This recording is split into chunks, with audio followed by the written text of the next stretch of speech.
नमस्ते भारत। आप सभी लोगों के बीच में एक बार फिर से मैं उपस्थित हो गई हूँ। निवेदन वही कि इस वीडियो को लाइक कीजिएगा, अंत तक देखिएगा, शेयर कीजिएगा और बेल आइकन को हिट करते हुए मेरे चैनल को जरूर सब्सक्राइब कर लीजिएगा। जो लोग सिर्फ वीडियोस देखते हैं उनसे वही निवेदन कि हर रोज रात को महत्वपूर्ण विषयों पर, जियो पॉलिटिक्स या देश के जो विषय होते हैं उन पर मैं किसी गेस्ट के साथ या अकेले लाइव करती हूँ। बड़े इंफॉर्मेटिव और इंटरैक्टिव सेशंस होते हैं। जरूर लाइव से जुड़ा कीजिए। कभी रात में यदि आप ना देख पाए तो जब समय मिले तब चैनल के लाइव सेक्शन में जाकर के लाइव देखा कीजिए। आपको बहुत आनंद आएगा। और अब बात की जाएगी कैश कांड वाले जज साहब। याद है ना आपको 15 करोड़ रुपया जिनकी सरकारी कोठी में अधजला मिला था। ऐसे माननीय सम्माननीय आदरणीय न्यायाधीश महोदय यशवंत वर्मा बड़ी मुसीबत में आन पड़े हैं साहब। आप ये मान लीजिए कि अब उनका बेआबरू होकर के जाना तय हो गया है, क्योंकि उनको सुप्रीम कोर्ट से बहुत ही तगड़े वाला झटका लग गया है। सुप्रीम कोर्ट ने जस्टिस यशवंत वर्मा की याचिका को खारिज कर दिया है और इसकी उम्मीद उनको थी नहीं, है ना। तो कैश कांड मामले में जस्टिस यशवंत वर्मा को राहत नहीं मिली है। ये बड़ी कोशिश कर रहे थे कि सुप्रीम कोर्ट इनको बचा ले और इन्होंने जो कैश कांड किया है और जो तार तार पूरी न्याय प्रणाली को किया है, वही न्याय प्रणाली अब इनके संरक्षण में आ जाए, तो ऐसा हुआ नहीं है। आप सभी लोगों को जानकारी है कि इनके घर में 14 मार्च को धू धू कर करके जो कैश जला था, 500-500 रुपए के नोट जो जले थे, उन अधजले नोटों की पूरी कहानी साहब जब बाहर आई तो उसके बाद इनके ऊपर मामला दर्ज हुआ। मामला क्या दर्ज हुआ, जब ये पूरी जो तस्वीर थी नोटों की, अधजले नोटों की तस्वीर, ये जो तस्वीर है ये 14 मार्च की है। जस्टिस यशवंत वर्मा का जो सरकारी घर लटियंस दिल्ली में था, जब ये दिल्ली हाई कोर्ट के चीफ जस्टिस थे, तब उनके आउट हाउस में जो जल रहा था उसी की ये तस्वीर है। और वो ये तस्वीर, ये वीडियो जब बाहर निकल करके आए, तब सुप्रीम कोर्ट ने यशवंत वर्मा के खिलाफ इस पूरे मामले को इन्वेस्टिगेट करने के लिए एक इन हाउस पैनल कमिटी बनाई थी। और उस समय के जो चीफ जस्टिस ऑफ इंडिया थे खन्ना जी, उन्होंने 3 जो जजेस हैं उनकी एक कमिटी बनाई। उस कमिटी ने डिटेल्ड इन्वेस्टिगेशन इस मामले के अंदर किया और उसके बाद पता चला कि भाई साहब ये तो दोषी है, इन्होंने कैश कांड किया है। और जब वो पूरी डिटेल्ड याचिका, जो पूरी रिपोर्ट थी वो जमा हो गई सुप्रीम कोर्ट में और जिसमें ये दोषी पाए गए, उस याचिका के माध्यम से फिर सीजीआई खन्ना ने देश की महामहिम और प्रधानमंत्री जी से बोला था कि भैया इनको महाभियोग करके निकालो, इंपीचमेंट करके इनको निकालो। तो उसी रिपोर्ट को मॉनसून सेशन से आरंभ होने के ठीक पहले वर्मा जी ने चुनौती दे दी सुप्रीम कोर्ट में, है ना। अब उनकी वही याचिका सुप्रीम कोर्ट ने खारिज कर दी है।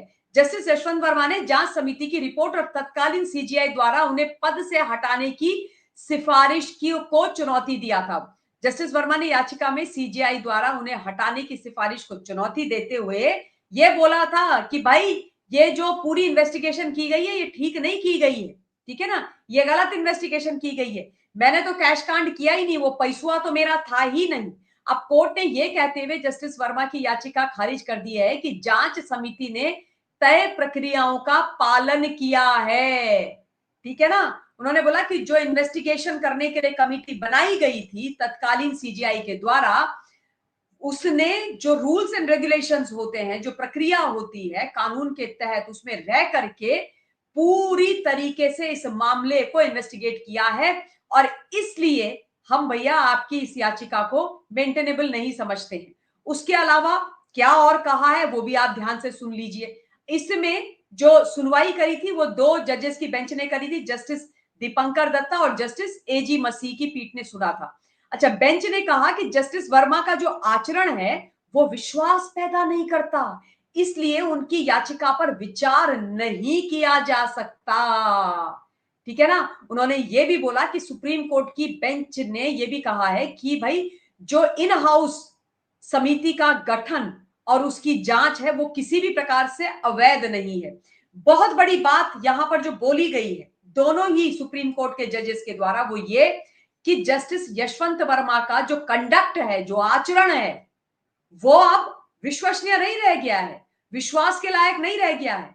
वो आचरण विश्वास पैदा नहीं करता है और जब आपका कंडक्ट ही विश्वसनीय नहीं है, आपके आचरण में विश्वास के लायक कुछ बचा ही नहीं है, तो भैया हम आपकी याचिका नहीं सुन सकते। ठीक है। उसके अलावा उन्होंने बोला कि इन हाउस कमिटी ने जो जांच की है वो अवैध नहीं है, जो आप बोल रहे हो कि अवैध है। कोई जांच अवैध नहीं है, जांच बिल्कुल सही है और सही तरीके से ये जांच की गई है। पूरी तरीके से ये जो वर्मा जी है ना साहब, वो फंस गए हैं। इन्होंने सिफारिश की थी कि मेरे खिलाफ जो जांच की गई और उसके बाद जो पूरी की पूरी रिपोर्ट तैयार की गई और वो रिपोर्ट फिर भारतवर्ष की राष्ट्रपति द्रौपदी मुर्मू जी को भेजी गई, प्रधानमंत्री मोदी जी को भेजी गई, ये बोल करके कि मैं तो जज बन रहने के लायक ही नहीं हूं, मैंने भ्रष्टाचार किया है, कैश कांड किया है, इसलिए मुझे महाभियोग के द्वारा निकाल दिया जाए, हटा दिया जाए। ये सारी जो सिफारिश है ये गलत है। और अब इनकी वो ही याचिका जिसमें ये उस सिफारिश को गलत बता रहे थे, उसी को बाहर फेंक दिया गया है साहब। किसके द्वारा? सुप्रीम कोर्ट के द्वारा, क्योंकि इन हाउस कमेटी की जो रिपोर्ट है उसमें वर्मा जी पाए गए हैं दोषी। अब आप ये मान लीजिए इनकी आखिरी उम्मीद थी, ये सुप्रीम कोर्ट में जो ये याचिका लगा करके गए थे कपिल सिब्बल के माध्यम से, इनके कौन थे वकील? कपिल सिब्बल। कपिल सिब्बल के माध्यम से गए थे अपने आप को बचाने के लिए। वो आस भी इनकी निपट गई है। आप खुद सोचिए, मैंने पहले भी ये बात बोली थी कि कैसे सुप्रीम कोर्ट अपने ही जो जजेस हैं, 3 कमेटी जो बनी थी भाई, वो जजेस की बनी थी ना। 2 हाई कोर्ट के अलग अलग जगह के जजेस हैं, एक हाई कोर्ट की जज है। उनके द्वारा जो कमेटी गठित करके इनके खिलाफ आरोप सिद्ध किए गए हैं, उनको कैसे बोल देंगे कि गलत है? पूर्व सीजेआई खन्ना जी की जो पूरी इन्वेस्टिगेशन थी उसको कैसे वो गलत बोल देंगे? कैसे गलत बोल देंगे भाई? ये तो एकदम शाश्वत सत्य है, प्रत्यक्षम किम प्रमाणम वाली बात है कि वर्मा जी की सरकारी कोठी में 15 करोड़ रुपए मिले आउट हाउस में ना। वो सबने देखे, उनकी बेटी ने भी देखे, उनके पीए ने भी देखे, उनके यहां जितना स्टाफ है उस सबने देखे, फायर ब्रिगेड की टीम ने देखे, दिल्ली पुलिस ने देखा। ठीक है। उसके बाद जो ये कमेटी गई वो वहां गई, उसने इन्वेस्टिगेट किया, बहुत लोगों के बयान लिए गए और उसके बाद तय किया गया कि भाई इन्होंने कैश कांड किया है। तो इस बात को कैसे नकार दे कोई? कैसे कोई नकार सकता है? अगर नकार दिया तो न्यायपालिका पर जो भरोसा है, थोड़ा बहुत जो बच गया है, वो भी खत्म हो जाएगा। क्योंकि बाकी का जो भरोसा था वो तो इन्होंने, वर्मा जी ने एकदम छूमंतर कर दिया। लोअर कोर्ट्स के अंदर तो जो कहानी चल रही है वो मैंने आप लोगों को कई बार बताई है कि वहां पर भाई रंज के भ्रष्टाचार होता है। जिम्मेदारी से बोल रही हूं,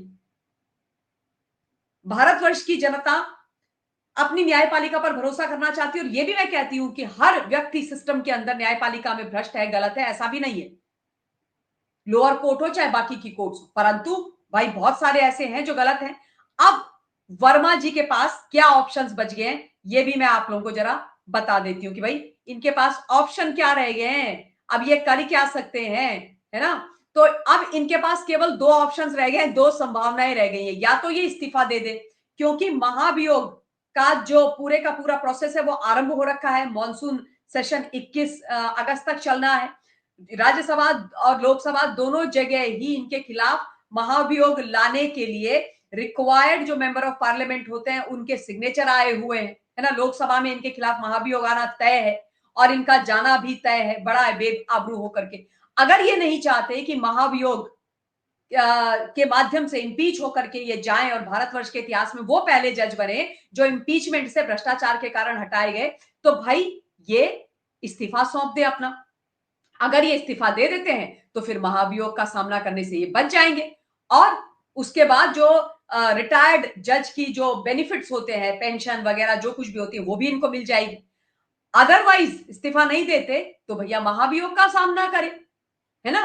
तब इनको पद से महाभियोग के माध्यम से हटाया जाएगा और महाभियोग से हटाया जाएगा तो ना इनको पेंशन मिलेगी ना इनको अन्य लाभ मिलेंगे। यहां पर मैं आपको यह भी बता दूं कि इनको रिजाइन करने का जो ऑप्शन है वो दिया था पूर्व सीजीआई खन्ना साहब ने, बोला था रेजिग्नेशन दे दो, डिग्निटी के साथ, इज्जत के साथ निकल लो, पर ये अटक गए। नहीं नहीं नहीं, मेरे को मेरे कपिल सिब्बल बचाएंगे, मेरे कपिल सिब्बल मेरे लिए प्रेस कॉन्फ्रेंस करेंगे, लॉबिंग करेंगे, सुप्रीम कोर्ट में याचिका लगाएंगे, वो बचाएंगे, इसलिए मैं रिजाइन नहीं करूंगा। लेकिन अब सारी वो संभावनाएं ठप हो गई हैं। तो अब देखते हैं कि अगर ये मन में आए इनके तो कर लें रिजाइन, नहीं तो महाभियोग तो होगा और ये जाएंगे। तो ये बहुत बड़ी डेवलपमेंट, बड़ी आशा की किरण, इंपॉर्टेंट खबर थी इस कैश कांड मामले में, मुझे लगा कि आप लोगों के बीच में रखनी चाहिए। तो इस समय इस वीडियो के लिए इतना ही। बहुत बहुत धन्यवाद। जय हिंद।